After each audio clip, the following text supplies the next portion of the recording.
नमस्कार, मैं रविश कुमार। आप जानते हैं कि कोरोना महामारी के विश्लेषण के लिए कई तरह के रेट कई दिनों से चल रहे हैं। इन रेट का मुख्य काम हो गया है महामारी को छोटा दिखाना। जैसे ही महामारी बड़ी दिखने लगती है, एक नया रेट आकर उसे छोटा दिखाने लगता है। पहले ये रेट जान लीजिए कि कौन कौन है। डबलिंग रेट है, रिकवरी रेट है, एक्टिव रेट है, पॉजिटिविटी रेट है, डेथ रेट है, रिप्रोडक्शन रेट है, केस फर्टिलिटी रेट है। पहले कहा गया कि डबल होने का रेट भारत में कम है। जब तेजी से डबल होने लगा तो इसे छोड़ दिया गया और कहा गया कि कुल संख्या की जगह एक्टिव रेट देखा कीजिए, यानी कितने लोग संक्रमण से ठीक नहीं हुए हैं। फिर कहा गया कि रिकवरी रेट ठीक हो गया है। अब एक्टिव रेट पीछे चला गया है, वो संख्या भी 6 लाख से अधिक है। वैसे जिस संख्या को कम बताते हैं वो संख्या जब बड़ी हो जाती है तो मार्केट में एक नया रेट आता है। डेथ रेट बताया जाने लगा कि दुनिया में कम है, लेकिन डेथ रेट के हिसाब से भी भारत में पिछले 6.5 महीने में 46,000 से अधिक लोग मर गए हैं कोरोना से। 46,000 की संख्या बड़ी लगती है, इसलिए इसे छोटा करने के लिए डेथ रेट मोर्टेलिटी रेट में बदल दीजिए तो पूरी संख्या 2-2.5% में सिमट जाती है। इसके बाद भी कोविड से मरने वालों की संख्या के हिसाब से भारत दुनिया में 5वें नंबर पर है। भारत इटली और स्पेन से भी आगे निकल चुका है। भारत में संक्रमित मरीजों की संख्या 23 लाख से अधिक हो चुकी है। पॉजिटिविटी रेट किसी दिन 8% रहती है तो किसी दिन 10% और किसी दिन 13% भी। डेटा को हाँक हाँक कर उसे घोड़ा बनाया जा रहा है ताकि अपनी मर्जी के हिसाब से दौड़ लगाने लगे और लोगों के बीच बहस की दिशा बदल जाए। इन अलग अलग रेट के कारण कोरोना महामारी को देखने का नजरिया तेजी से बदलता रहता है। भारत के रिकवरी रेट और उसके पड़ोसी देशों के रिकवरी रेट की भी तुलना कर लीजिए। जब कर रहे हैं तो चीन में रिकवरी रेट करीब 94% है, भूटान में 86%, श्रीलंका में 90%, म्यांमार में 87%, नेपाल में रिकवरी रेट 70% के करीब है जो लगभग भारत के बराबर है। बांग्लादेश में 58% है। पाकिस्तान में रिकवरी रेट 92% है। यकीन करेंगे? कर लीजिए।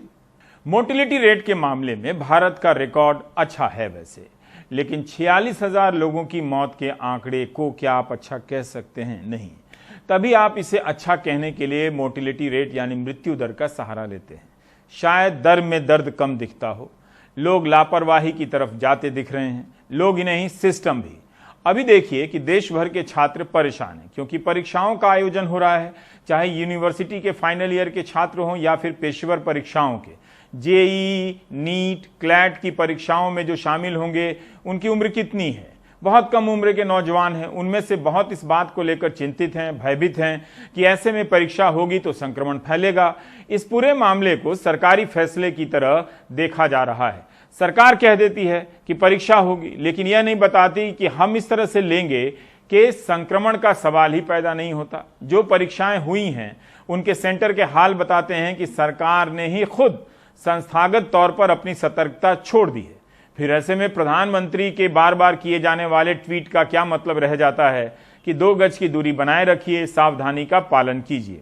उसकी जगह प्रधानमंत्री अगर इन परीक्षा केंद्रों की तस्वीर ही ट्वीट कर उन राज्यों के मुख्यमंत्रियों को टैग कर देते तो शायद संदेश जाता कि परीक्षा लेनी भी है तो मगर सतर्कता में कमी नहीं करनी है, और इससे किशोर उम्र के नौजवानों को थोड़ा भरोसा होता। जेईई, नीट और क्लैट के लाखों परीक्षार्थियों को अगर कमरे में बंद कर गोदी मीडिया के डिबेट दिखाए जाएं तो उनकी ये चिंताएं बदल भी सकती हैं। ये सबसे आसान तरीका बता रहा हूं। वो अपनी बेरोजगारी, पढ़ाई, परीक्षा जैसे भविष्य के अनिश्चित प्रश्नों की जगह सुशांत सिंह राजपूत को लेकर चलने वाले कई दिनों तक के कवरेज की चपेट में आ सकते हैं और अच्छा महसूस कर सकते हैं। ऐसे हालात में कौन सुनेगा और किससे कहा जाए कि पूर्वी दिल्ली में रिपोर्टिंग करने गए कारवां पत्रिका के 3 पत्रकारों पर भीड़ हमला कर देती है। ये किसकी बनाई भीड़ है? क्या ऐसी भीड़ की जांच का ख्याल एनआईए को नहीं आता, दिल्ली पुलिस को नहीं आता, यूएपीए की धाराओं का ख्याल तब नहीं आता? कारवां पत्रिका ने बताया कि 3 पत्रकारों में से एक महिला पत्रकार को भीड़ में शामिल एक मर्द ने अश्लील इशारे किए हैं, जिसका ब्यौरा यहां नहीं दिया जा सकता। ये पत्रकार दिल्ली दंगों की जांच में पुलिस की भूमिका के बारे में रिपोर्टिंग करने गए थे। कहां से आ जाती है ऐसी भीड़? क्या यह ऐलान है कि पत्रकारिता जमीन पर भी बंद कर देनी होगी, जैसे सरकारों के मंत्रालयों की बंद हो गई है? तो फिर नौजवान या कोई भी नागरिक पत्रकारिता से उम्मीद ही क्यों करे? क्यों किसी पत्रकार को मैसेज भेज रहे हैं कि उनकी बात सरकार तक पहुंचा दीजिए कि नौकरी नहीं मिल रही है? इसमें 2-3 बातें मैं कहना चाहूँगा। पहली बात मैं ये कहना चाहूँगा कि ये पहला वाकया नहीं है कि मीडिया को काम करने में दिक्कत आई, उन पर हमला हुआ। फरवरी के दंगों के दौरान ऐसे बहुत से हादसे हुए जब रिपोर्टर को ये कहना पड़ा कि मैं मुसलमान नहीं हूँ, या अपना नाम बदलकर उसको भीड़ में से, दंगाइयों की भीड़ में से निकलना पड़ा। कल जो हुआ उसमें 2-3 बातें हैं जो कि बहुत ही डेंजरस सिचुएशन में है सोसाइटी। सबसे पहली बात तो ये है कि एक रिपोर्टर को इसीलिए पीटा जाता है क्योंकि उसकी मुस्लिम आइडेंटिटी है, उसका आई कार्ड देखा जाता है, उसके बाद भीड़ और ज़्यादा एग्रेसिव हो जाती है। उससे ज़्यादा खतरनाक बात यह है कि भीड़ में से एक व्यक्ति कहता है कि मैं बीजेपी का जनरल सेक्रेटरी हूं, आप लोग हमारा कुछ नहीं बिगाड़ सकते, और यहां बहुत से पत्रकार पिट चुके हैं। अनफॉर्चुनेट सिचुएशन ये है कि अगर कोई भीड़ में से, कोई दंगाइयों में से, कोई मॉब में से ये कहता है कि मैं भाजपा का जनरल सेक्रेटरी हूं, मेरा आप कुछ नहीं बिगाड़ सकते, तो भाजपा जो कि एक रूलिंग पार्टी है उसकी तरफ से कोई स्टेटमेंट नहीं आती, वो ऐसे किसी आदमी को डिसोन भी नहीं करती है। ये एक बहुत ही डेंजरस ट्रेंड है। बहरहाल, जिस मुल्क में मीडिया का अधिकांश हिस्सा महामारी में बदल चुका हो, वहां पर कोरोना नाम की महामारी की रिपोर्टिंग दम तोड़ देगी, यह मानने के 100 प्रमाण हैं। आप मुख्य धारा के किसी भी न्यूज वेबसाइट पर जाकर सर्च कीजिए और इस काम में किसी को अपवाद मत मानिएगा। आप पाएंगे कि सुशांत सिंह राजपूत को लेकर पिछले 58 दिनों में एक वेबसाइट पर 500 से 700 स्टोरी फाइल हुई है। आप इस भ्रम में ना रहें कि मीडिया सुशांत सिंह राजपूत की मौत को लेकर तथ्यों की पड़ताल कर रहा है। एक घटना पर एक वेबसाइट में सुशांत सिंह पर छपे सैकड़ों रिपोर्ट ठीक इसके उलट कहानी कहती है। उनमें तथ्य कम है, प्रोपेगेंडा, मीडिया ट्रायल, सनसनीखेज की मात्रा ज्यादा है। अगर तथ्यों की रिपोर्टिंग होती तो फिर भी ठीक था, मगर यह नहीं हो रहा। ज्यादातर रिपोर्ट ऐसी है जिनमें अनाप शनाप बयान और थ्योरी है। 2018 में बिहार के मुजफ्फरपुर जिले में बालिका सुधार गृह में कई बच्चियों की हत्या और बलात्कार का मामला सामने आया था। किसी मीडिया ने इतनी सक्रियता नहीं दिखाई, कुछ को छोड़कर। आप उन्हीं संस्थाओं की वेबसाइट पर जाकर देखें तो इससे जुड़ी रिपोर्ट सर्च करेंगे तो आपको सच्चाई का अंदाजा होगा। 3 अप्रैल के प्राइम टाइम में हमने आपको बताया था कि गिरधारी यादव नाम के एक विधायक ने, जो अब सांसद हैं, अपनी ही सरकार से सवाल पूछा था कि राज्य के जिलों में कितने वेंटिलेटर हैं। मार्च 2018 में उनके सवाल के जवाब में बिहार के स्वास्थ्य मंत्री मंगल पांडे ने कहा था कि बिहार के 20 जिलों के सरकारी अस्पतालों में वेंटिलेटर हैं, बाकी 18 जिलों के अस्पतालों में वेंटिलेटर लगाने का प्रयास किया जा रहा है। क्या आप जानते हैं, क्या बिहार की जनता जानती है कि बिहार के सभी जिलों के सरकारी अस्पतालों में वेंटिलेटर की व्यवस्था कर दी गई है या नहीं? कितने वेंटिलेटर लगे हैं? अब बीबीसी की भी एक रिपोर्ट आई है कि बिहार में डॉक्टरों की 61% पद खाली हैं। 10,609 स्वीकृत पद हैं डॉक्टरों के, लेकिन 6,437 पद खाली हैं। गरीब आदमी पर या किसी भी आदमी पर इन डॉक्टरों के ना होने से क्या असर पड़ता होगा? ये स्वास्थ्य मंत्री मंगल पांडे का ही जवाब है जो उन्होंने विधानसभा में दिया था। इस रिपोर्ट के अनुसार बिहार में डॉक्टर ही कम नहीं है, बल्कि कोरोना से सबसे अधिक डॉक्टरों की मौत बिहार में हुई है। जहां लोग अस्पताल के बाहर मर जाते हैं, उस बिहार में बिहार के लोग या बिहार के लोगों के नाम पर सुशांत सिंह राजपूत को लेकर चर्चाओं का सैलाब आया हुआ है। जो लोग डॉक्टरों की कमी और अस्पताल के बाहर मर जाने वाले अपने परिचितों, अपने नागरिकों के इंसाफ पर बोल नहीं पाते, वो टीवी और ट्विटर के सामने एक काल्पनिक इंसाफ की लड़ाई लड़ रहे हैं। आप कानपुर के संजय दुबे को जरूर सुनिए। बीजेपी के सक्रिय कार्यकर्ता हैं, पार्टी के लिए जान दी है। अपने बड़े भाई राजीव दुबे को कोविड होने पर वेंटिलेटर नहीं दिला सके, उनको फोन ही करते रह गए और वेंटिलेटर नहीं मिला और भाई की मौत हो गई। वो वीडियो हमारा है, दुख का नहीं है। वो मेरा भाई चला गया, उसका गम का है दो है। किसी का अगर आप समझिए 50 साल का भाई चला जाएगा, घर में वही देखते थे, वही कमाते थे। हम लोग तो प्राइवेट काम करते हैं, हम तो पार्टी की सेवा में लगे रहते हैं। मैंने किसको नहीं फोन किया, क्या मालूम नहीं है मैंने किसके लिए नहीं किया? ऐसे कौन नेता नहीं है जिनको बुला बुला के मैंने सम्मान नहीं दिया, इज्जत नहीं दी? मैंने चुनाव में रात दिन लगाया। आज की तारीख में किसी ने हमको फोन किया हो कोई भी सभासद आके हमसे बोला हो कि क्या आओ संजय भाई, क्या इससे बढ़िया तो हमारे और लोग हैं जिन्होंने आके हमसे हालचाल तो लिए। 4 से 11 अगस्त के बीच दुनिया में सबसे अधिक मामले भारत में आए हैं कोरोना के। 11 अगस्त को दुनिया में सबसे अधिक मौत भारत में हुई है। बेशक कोरोना एक नई महामारी है और इसे लेकर हमारी समझ रोज बदल रही है, लेकिन इससे आप लापरवाही और उदासीनता से नहीं लड़ सकते हैं, ना बच सकते हैं। 46,000 लोगों की मौत सामान्य बात नहीं है, लेकिन जिस देश में अस्पताल के बाहर लोगों के दम तोड़ देने की बात सामान्य हो चुकी है, उसी देश में बार बार कहने की जरूरत है कि जागिए। बेंगलुरु में 50,000 दुकानें कोरोना के कारण बंद हो गई हैं। बाकी जिलों या राज्यों का आपको पता तक नहीं कि कितने लोगों के बिजनेस ठप हो गए हैं, कितने लोग बेकार हो गए हैं, कितने घरों में सैलरियां नहीं आई हैं। ब्रिटेन ने तो आधिकारिक रूप से कह दिया है कि वो मंदी की चपेट में आ गया है। ब्रिटेन ने 17 साल में जो आर्थिक स्थिति हासिल की थी, उस पर कोरोना ने पानी फेर दिया है। ब्रिटेन की अर्थव्यवस्था में 20% से अधिक की गिरावट है। मंदी की घोषणा तभी की जाती है जब लगातार 2 तिमाहियों में आर्थिक गिरावट दर्ज की जाती है। 2009 के बाद यह पहली बार हुआ है कि ब्रिटेन में इस तरह की मंदी आई है। भारत की जीडीपी के नेगेटिव में रहने के अनुमान है। करोड़ों लोगों की नौकरियां जाने की बात हो रही है, लाखों की जा चुकी है। फिर भी बातें ऐसी हो रही हैं जैसे यहां कुछ हुआ ही ना हो। गोदी मीडिया ने जनता ही बदल दी है। शायद जनता बगैर नौकरी और सैलरी के टीवी देखने की आदी हो चुकी होगी, लेकिन जो अभी नहीं हुए उन्हीं की समझ के लिए हम विश्व स्वास्थ्य संगठन की मुख्य वैज्ञानिक सौम्या स्वामीनाथन से बात करना चाहते हैं। सौम्या जी, मेरा पहला सवाल यही है कि अक्सर लोग सड़कों पर भी घेर कर पूछते हैं कि और मैसेज करके कि बताइए वैक्सीन कब आ रही है, और दुनिया में बहुत सारे ट्रायल की खबरें आ जाती हैं, उनके सक्सेसफुल सफल होने की खबरें आ जाती हैं, और कई दवा कंपनियों के चीफ दिन रात इंटरव्यू देने में लगे हैं कि ट्रायल अभी आई नहीं है लेकिन हम दवा का उत्पादन कर रहे हैं। तो क्या ये कोई ब्रांडिंग का खेल है? अब तक जो WHO के भीतर इस तरह की रिपोर्ट देखकर जो आपकी अंडरस्टैंडिंग बनी है वैक्सीन के प्रोग्रेस को लेकर, वो कहां तक क्लियर हुई है कि आप बता सकें कि वैक्सीन अभी इस स्टेज पर है? जी नमस्कार।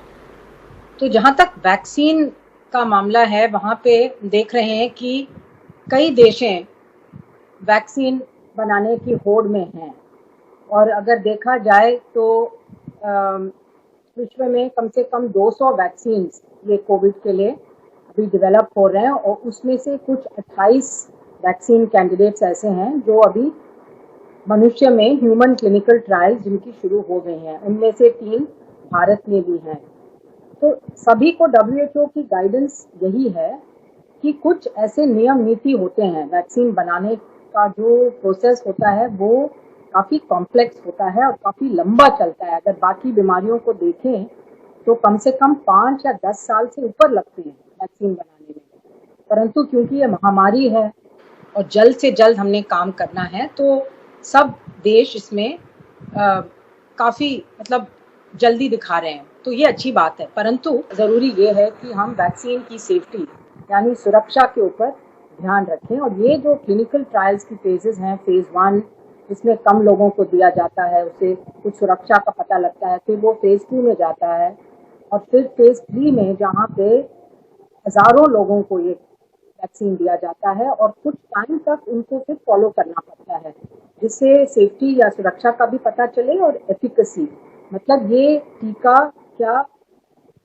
ये संक्रमण को रोकता है या नहीं, ये पता लगाने के लिए लोगों को फॉलो करना पड़ता है और कई टेस्ट करनी पड़ती हैं।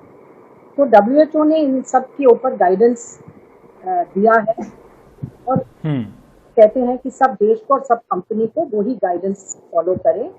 हमारा एक सिस्टम होता है प्री क्वालिफिकेशन का। जब हम कोई दवाई या वैक्सीन को प्री क्वालिफाई करते हैं तो उनका जो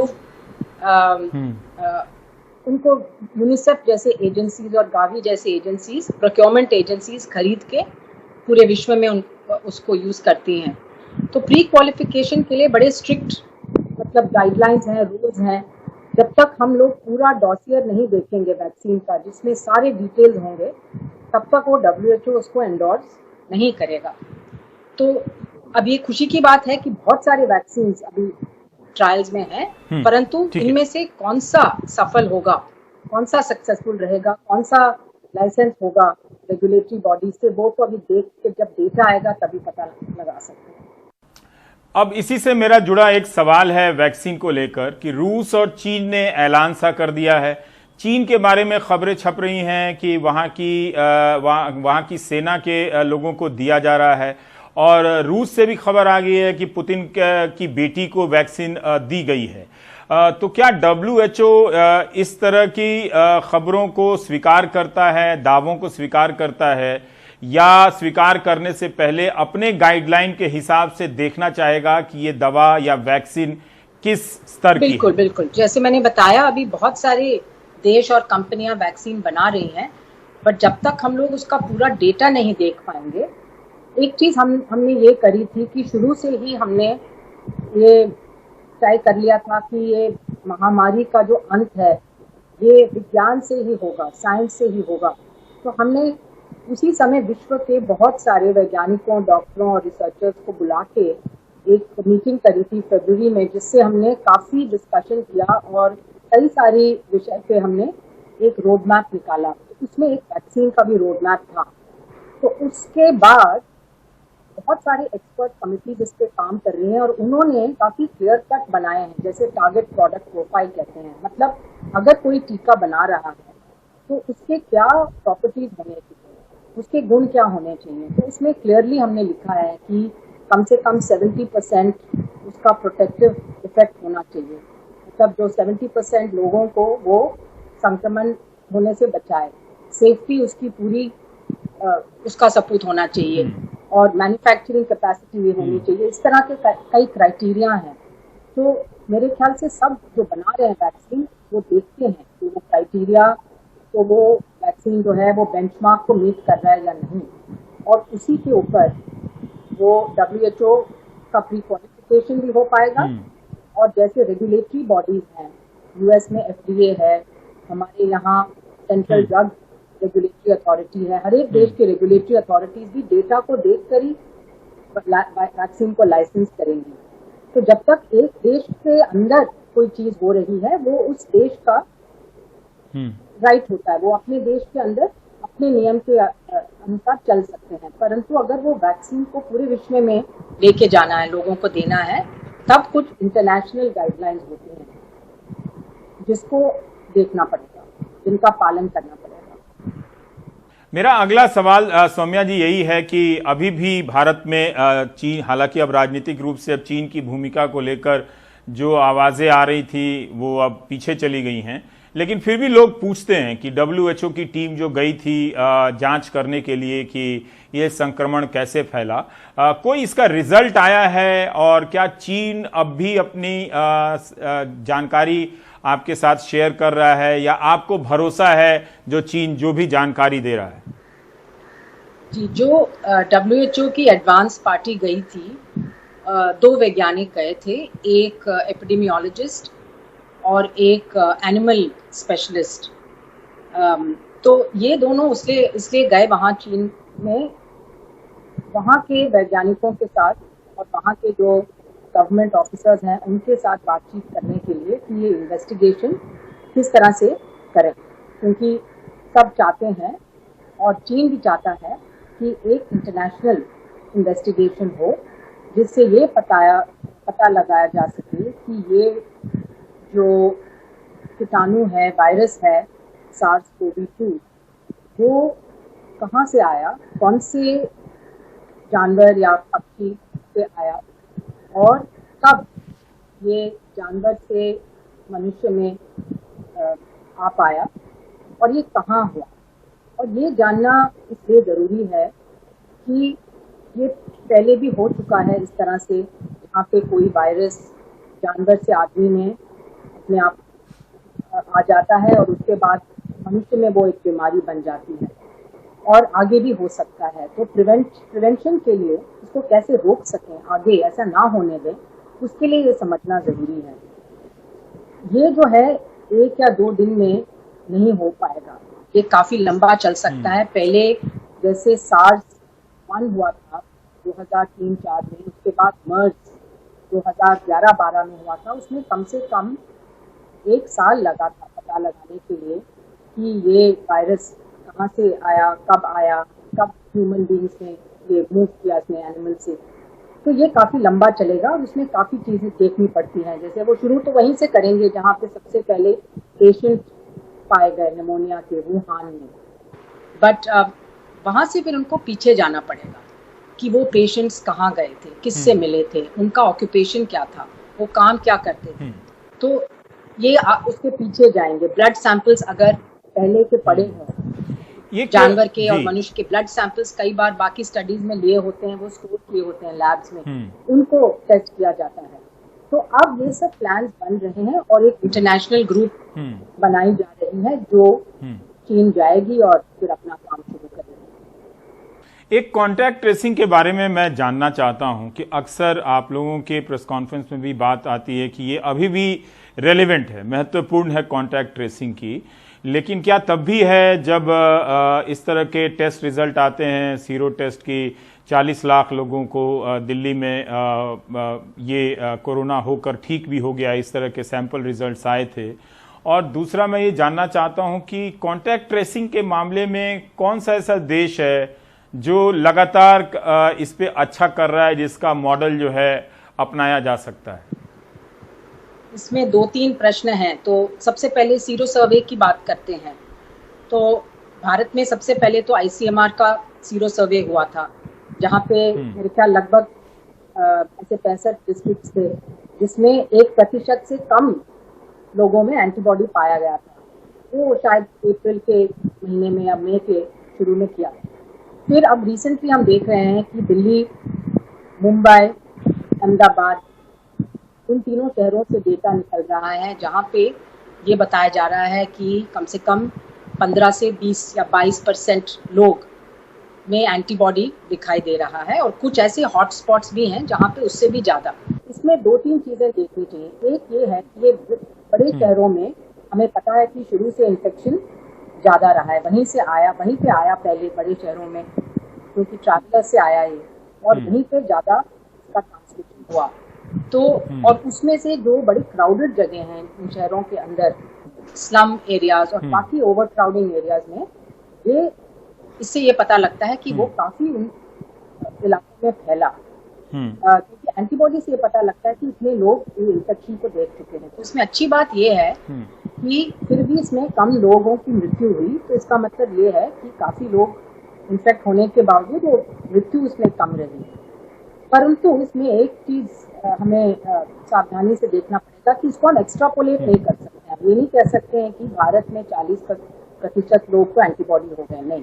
ये सिर्फ छोटे इलाके में, दिल्ली या धारावी में जो किया था, उसी के लिए ये एप्लीकेबल होगा, क्योंकि बाकी देश में इस तरह से नहीं फैला ये। तो सीरोलॉजिकल स्टडीज से सरकार को जरूर डेटा मिलता है, अच्छा आइडिया मिलता है।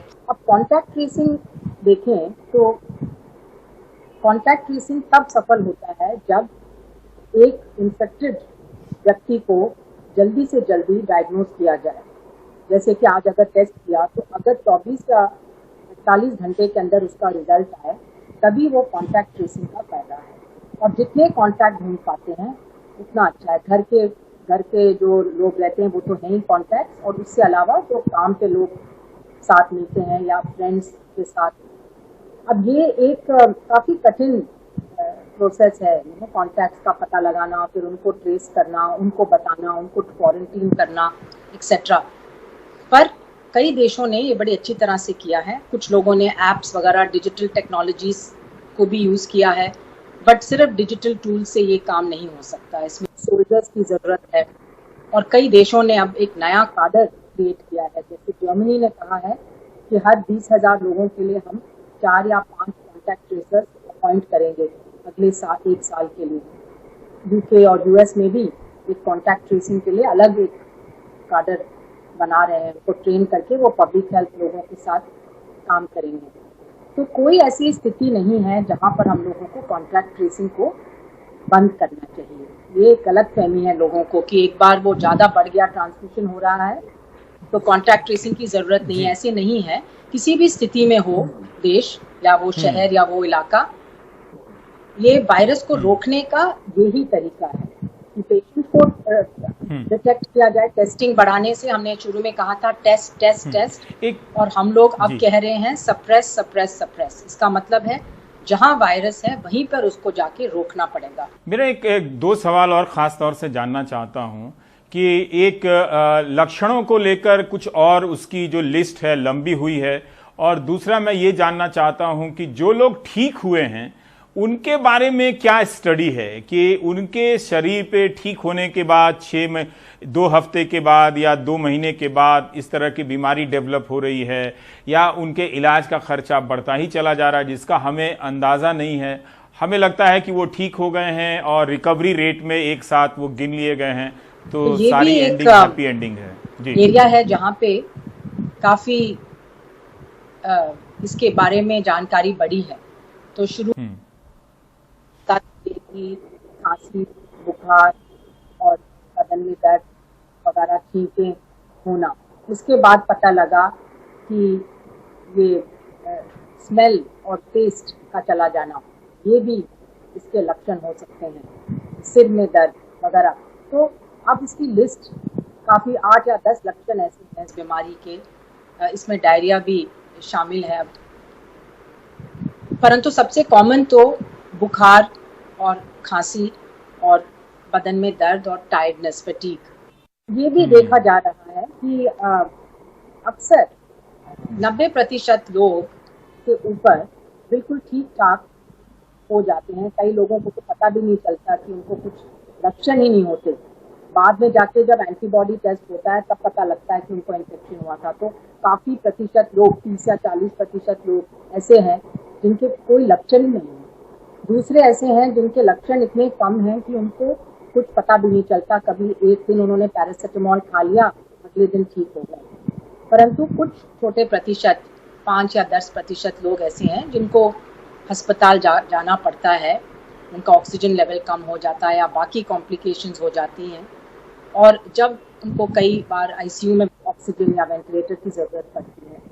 अब डिस्चार्ज के बाद ये देखा जा रहा है कि कुछ लोगों में लॉन्ग टर्म इफेक्ट्स हो सकते हैं। कई बार वो ब्रेन के ऊपर असर होता है, कई बार ये फेफड़े के ऊपर असर होता है, क्रॉनिक रेस्पिरेटरी डिस्ट्रेस हो जाता है, कई बार ये ब्लड वेसल्स के ऊपर या हार्ट के ऊपर। तो मुझे लगता है कि ये वायरस जो है सिर्फ फेफड़े की बीमारी नहीं, परंतु हमारे बदन में कितने अंग हैं सबको असर करता है, और कुछ लोगों में लॉन्ग टर्म इफेक्ट्स होते हैं। इसलिए जरूरी है कि अब इसके ऊपर और अनुसंधान हो, रिसर्च हो, इनका कोहॉर्ट बनाया जाए, इनको फॉलो किया जाए और पीरियडिकली टेस्ट किया जाए। और हेल्थ सिस्टम को भी अब तैयार होना होगा कि कुछ लॉन्ग टर्म कॉम्प्लिकेशंस अगर हो तो इन लोगों को काफ़ी देर तक हेल्थ सिस्टम का सपोर्ट चाहिए होगा, कुछ शायद दवाइयाँ चाहिए होंगी। तो इसके ऊपर अब आगे ज़्यादा ध्यान देना पड़ेगा। जो ठीक हो चुके हैं मरीज, उनको हो सकता है कुछ महीनों के लिए केयर चाहिए हो। ये बातचीत जारी है, लेकिन हर्ड इम्यूनिटी के बारे में और जो मृत्यु का कारण है उसके बारे में भी हम सौम्या स्वामीनाथन से जानना चाहते हैं कि किस तरह से हर्ड इम्यूनिटी बनती है, और कोविड के कारण मरने वाले जो लोग हैं उन्हें अगर कोई दूसरी बीमारी है तो क्या मृत्यु के कारण को सही तरीके से स्थापित करने की हमारे यहां व्यवस्था है। इन 2 सवालों के बारे में हम ब्रेक के बाद जानेंगे उनसे।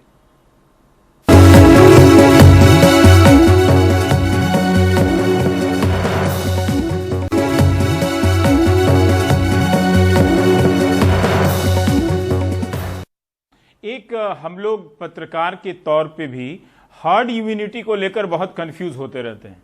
कई बार लगता है कि सबको हो गया हो तो क्या पता मुझे भी होकर ठीक हो गया है, तो क्या मुझे जाके टेस्ट करा लेना चाहिए।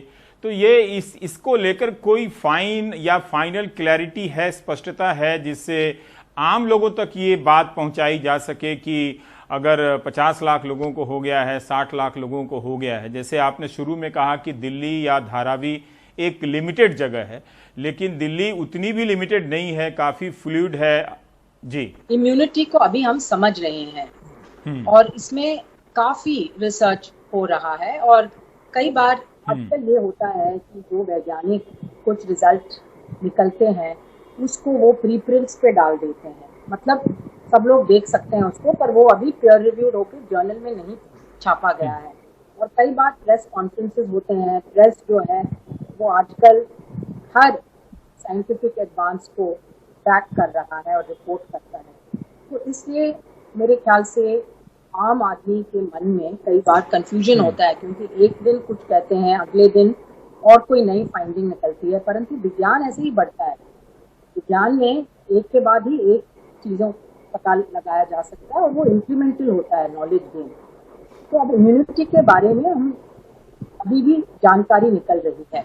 ये जरूर पता है कि एक किसी को इन्फेक्शन हो उसके बाद एंटीबॉडीज इनमें बनते हैं, तो ये एक अच्छी बात है कि एंटीबॉडीज ऑलमोस्ट 100% लोगों में बन जाते हैं।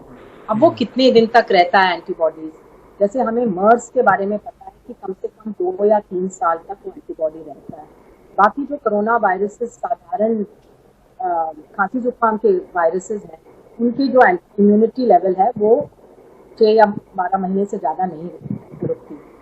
तो इस SARS-CoV-2 वायरस के लिए अभी पता नहीं है कि इम्यूनिटी एक बार बन जाए तो कितनी देर तक वो रुकेगी और किस टाइप की इम्यूनिटी है। वो सेल मीडिएटेड इम्यूनिटी और ह्यूमरल इम्यूनिटी 2 टाइप की होते हैं, एक एंटीबॉडीज होते हैं और एक जो टी सेल्स होते हैं हमारे खून में, उनमें कई बार मेमोरी सेल्स बन जाती हैं। तो कई साल बाद भी अगर हम इसको देखें इस वायरस को, तो हो सकता है हमारे बदन में वो मेमोरी होती, इम्यूनिटी बन जाती है एकदम से। तो ये आगे जैसे अभी, क्योंकि अभी 7 महीने हुए हैं तो हमारे पास नॉलेज इतना ही लिमिटेड है, तो जैसे जैसे टाइम बढ़ेगा उसमें पूरी तरह से पता लगेगा। और जो वैक्सीन ट्रायल अब हो रहे हैं उससे भी काफी जानकारी निकलेगी इम्यूनिटी के बारे में। हर्ड इम्यूनिटी तब कहते हैं जब पूरे पॉपुलेशन में एक जी हाँ इतने लोगों के पास वो इम्यूनिटी है जो इस इन्फेक्शन को एक से दूसरे के लिए रोक सकती है। जैसे अगर अगर हम समझें कि 100 लोगों में 50 या 60 लोगों में इम्यूनिटी है, तब ये इन्फेक्शन जो है काफी कम हो जाएगी, इसका फैल नहीं पाएगा इतनी आसानी से। अब एक देश में या एक शहर में अगर 60% लोगों को एंटीबॉडी करनी है, तो या तो सबको नेचुरल इन्फेक्शन होना चाहिए या फिर ये वैक्सीन या टीका से हो सकता है। और हम समझते हैं कि टीका ही ठीक स्टेप होगा, क्योंकि नेचुरल इन्फेक्शन से कई लोग बीमार होंगे, कई लोगों की मृत्यु होगी। तो ये नहीं चाहेंगे हम कि उस तरह से हर्ड इम्यूनिटी बने, परंतु वैक्सीन से जरूर हम हर्ड इम्यूनिटी बना सकते हैं। और कुछ ऐसी वैक्सीन हैं जैसे मीजल्स, जिसमें 90% से ज्यादा लोग को इम्यून होना पड़ेगा उसको रोकने के लिए। बट हम सोचते हैं कि इस इन्फेक्शन में अगर 60% लोग इन्फेक्शन से प्रोटेक्ट हो जाए, इम्यून हो जाए, तब वो ये महामारी जो है खत्म हो सकती है। ठीक है, मेरा एक सवाल और है कि कोमॉर्बिडिटी के बारे में कि लोग इसमें काफ़ी इससे आंकड़ों को लेकर हेरा फेरी के सवाल उठाए जाते हैं। कह दिया जाता है कि उसे दूसरी और बीमारी थी तो कोविड में नहीं गिना जाता है, और इस तरह से हर देश में मरने वालों की संख्या को लेकर विवाद हुए हैं। तो जो कोमॉर्बिडिटी है वो उसे लेकर किसी प्रकार का कोई गाइडलाइन है आपके यहाँ कि हम उसको भी गिनेंगे, अगर कोई दूसरी बीमारी है तो वो भी कोरोना में ही गिना जाएगा? तो ये जरूर जानते हैं आपकी कोमॉर्बिडिटीज जैसे डायबिटीज है, हाइपरटेंशन है, डिमेंशिया है, हार्ट की प्रॉब्लम्स हैं, ये जो बीमारियां हैं जिनके उन लोगों को कोविड होने से वो ज़्यादा बीमार हो सकते हैं, इसके लक्षण जो हैं उनमें ज़्यादा सीवियर होते हैं। अगर मृत्यु हो जाती है तो एक सिस्टम होता है, मेडिकल कॉज ऑफ डेथ उसे कहते हैं, जो डॉक्टर को फॉर्म पे भरना पड़ता है कि किस वजह से मृत्यु हुई। इसमें अंडरलाइंग कॉजेज होते हैं और इमीडिएट कॉज भी होता है। तो उसमें ये भरना पड़ता है कि बाकी बीमारियां क्या थी मरीज को, और जो लास्ट में इनको हुआ कोविड वो हुआ, तब हम लोग समझते हैं कि मृत्यु जो है वो कोविड के वजह से हुई। तो ये WHO की गाइडलाइंस हैं इसमें कोविड का आईसीडी कोड भी है, जो कोड लिखते हैं डेथ सर्टिफिकेट में, और आईसीएमआर ने भी भारत के लिए ये गाइडलाइंस इशू करी हैं डेथ रिपोर्टिंग। तो अगर उसका पालन सब करें सब राज्यों में, तो उसके आंकड़े बिल्कुल साफ मतलब पता लगेंगे। बट हमारे देश में medical cause of death reporting जो है वो बहुत कम है। एक्चुअली वो सिर्फ 20% मृत्युओं में हो पाती, और ज़्यादातर रूरल एरियाज में, गाँव वगैरह में मृत्यु कई बार घर पे होती है, इसकी मेडिकल कॉज कभी ठीक तरह से स्थापित नहीं होती, और छोटे अस्पतालों में जो होता है वहाँ पर भी नहीं होती। तो ये एक जनरल प्रॉब्लम है, सिर्फ कोविड के लिए नहीं है, और उसको हमें स्ट्रेंथन करना चाहिए, क्योंकि वो सरकार के लिए बहुत ज़रूरी डेटा होता है। उससे पता लगता है कि क्या क्या बीमारियाँ हमारे नागरिकों में फैल रही हैं। तो ये इस सिस्टम को और साबुत करना चाहिए। मेडिकल कॉज ऑफ डेथ, वो डॉक्टरों की ट्रेनिंग की ज़रूरत है, सिस्टम की ज़रूरत है। गांव वगैरह के लिए जहां घर पे मृत्यु होती है वहां के लिए अलग सिस्टम बनाना पड़ेगा। तो ये एक लॉन्ग टर्म हमें प्रॉब्लम इसको देखना पड़ेगा कि कैसे और मजबूत करें। बट अभी के लिए जो है वो गाइडलाइंस हैं, WHO की भी है, और भारत में आईसीएमआर ने भी गाइडलाइंस बनाई है। ठीक है जी जी, बहुत बहुत शुक्रिया सौम्या जी हमसे बात करने के लिए। हम समझते हैं कि हम पत्रकार के तौर पर भी इस चुनौती से गुजर रहे हैं हम लोग कि इंफॉर्मेशन फटीग हो गया है कि कौन सी सूचना दी जाए। जो बात कह रहे हैं वो तो पहले भी कह चुके हैं, लेकिन ये भी एक ज़रूरी है कि ये महामारी लंबी चलेगी, तो उन्हीं बातों को बार बार दोहराते रहने की बीच बीच में ज़रूरत है, ताकि लोगों की सतर्कता का स्तर उसमें वृद्धि आए, लोग और ज़्यादा सतर्क हों और इसको जहां है ये महामारी उसे दबाया जा सके। बहुत बहुत शुक्रिया आपका। आप देख रहे थे प्राइम टाइम। नमस्कार। शुक्रिया, नमस्कार।